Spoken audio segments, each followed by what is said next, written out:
Bienvenidos a la cápsula Aspectos microbiológicos relevantes. Les habla Gertie Ríos Seco, enfermera, creadora de After Esterilización. Lo primero que veremos el día de hoy será la diferencia de tamaño que existe entre las bacterias y los virus. Aquí podemos observar una bacteria que se ve enorme versus los virus que la están atacando, pues estos son virus bacteriófagos. La otra gran diferencia es que los virus o poseen ADN o poseen ARN. Nunca vamos a encontrar un virus con los dos materiales genéticos. Las bacterias, en tanto, que son organismos procariontes, es decir, que no tienen un núcleo definido, poseen en su interior, en forma circular, ADN y ARN, lo que les permite poder multiplicarse. Las bacterias además se pueden cultivar. Los medios de cultivo pueden ser diversos.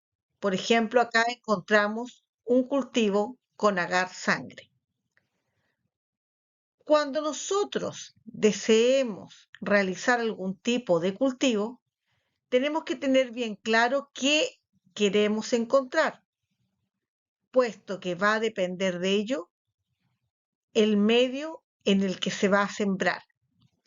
El otro aspecto relevante que tenemos que tener en cuenta es que existen laboratorios especializados en cultivar microorganismos de seres humanos y otros especializados en cultivar microorganismos del medio ambiente.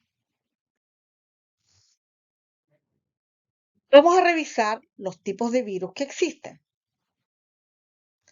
En esta tabla podemos ver que hay virus con envoltura lipídica, que son virus grandes, como la hepatitis B, C, herpes, varicela, rubiola, VIH, el coronavirus, que se caracterizan por tener una corona en su exterior.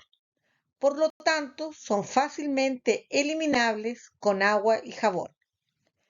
Tenemos virus grandes sin envoltura como el adenovirus y tenemos virus pequeños sin envolver como el parvovirus, rotavirus, hepatitis A, que tenemos que tener la precaución de, además de hacer un lavado, hacer una desinfección en la zona que pueda estar potencialmente contaminada con ello.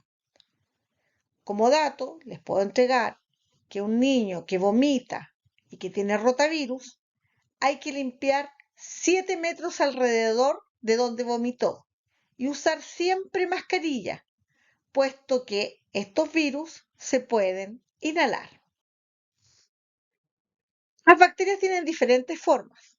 Aquí vemos una forma de bacilo, acá vemos formas de coco, diplococos, y también tenemos espirilos. ¿Por qué es importante las formas? Porque cuando veamos más adelante quiénes son capaces de formar esporas, nos vamos a dar cuenta que son solo los bacilos. Las bacterias además se clasifican según el gram, en gram positivas y en gram negativas. Las gram negativas las vamos a poder ver de un color rosado y las gram positivas de un color lila. ¿Qué es importante para nosotros saber? Que las gram negativas son capaces de tener endotoxinas porque tienen estos lipopolisacáridos que los vemos acá como columnas de color verde. Estos lipopolisacáridos o endotoxinas son los responsables de los shocks sépticos.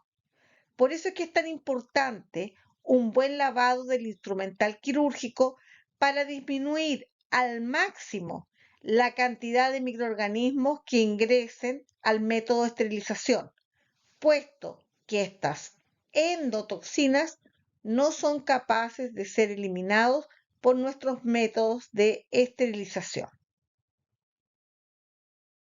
En esta diapositiva podemos observar bacterias gram positiva y bacterias gram negativas. Dentro de las gram positivas, por ejemplo, tenemos el estafilococo aureus, la pseudomonas aeruginosa. Dentro de las gram negativas tenemos la Neisseria gonorrhoeae, tenemos el Helicobacter pylori. Vamos a revisar las formas de resistencia de las bacterias. Dentro de la forma de resistencia de las bacterias, vamos a recordar que tenemos bacterias que son vegetativas. ¿Qué significa esta? Que están desnudas. Es decir, que se pueden reproducir y pueden producir enfermedad. Cuando estas bacterias tienen esta forma de bacilo o son del género Clostridium, van a ser capaces de convertirse en esporas. Es decir, van a poder replegar su material genético y se van a poder proteger.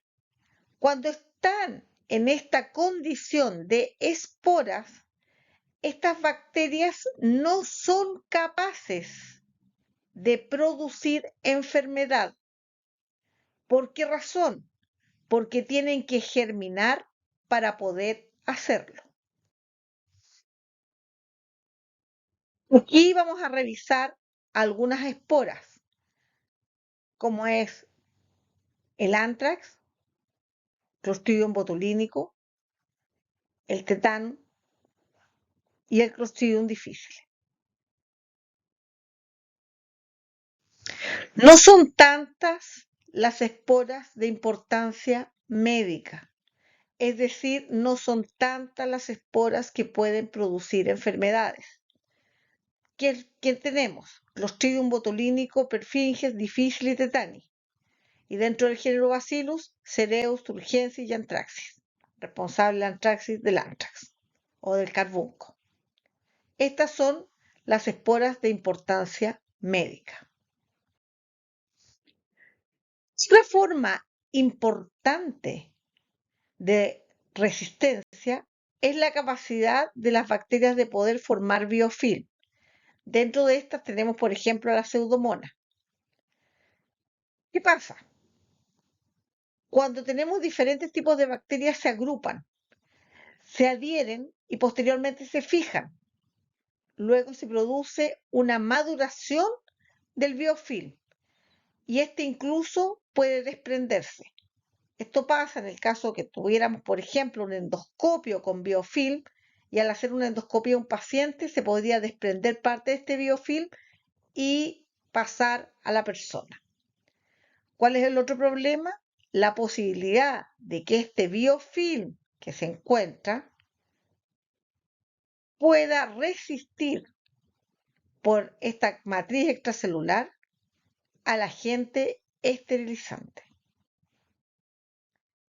Ejemplo de biofilm, la placa bacteriana. Existe otro mecanismo de resistencia de las bacterias que está dado por el plásmido. Si recordamos lo que vimos al principio, tenemos el material genético de la bacteria, pero además tiene un material genético extra, que es un plásmido, que tiene un ADN circular y que contiene la información para ser resistente, por ejemplo, a un antibiótico. ¿Qué pasa con este plásmido?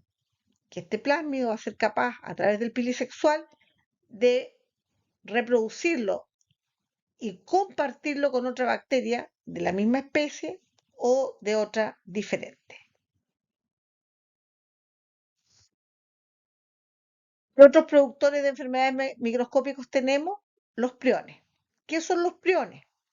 Los priones son proteínas que se han conformado, se han plegado en forma anormal y que al pasar de un paciente enfermo a un paciente sano, estas proteínas son capaces de plegar a las proteínas normales de forma anormal y producir la enfermedad. ¿Qué enfermedades tenemos? Encefalopatías espongiformes, transmisibles, como la enfermedad de Creutzfeldt-Jakob.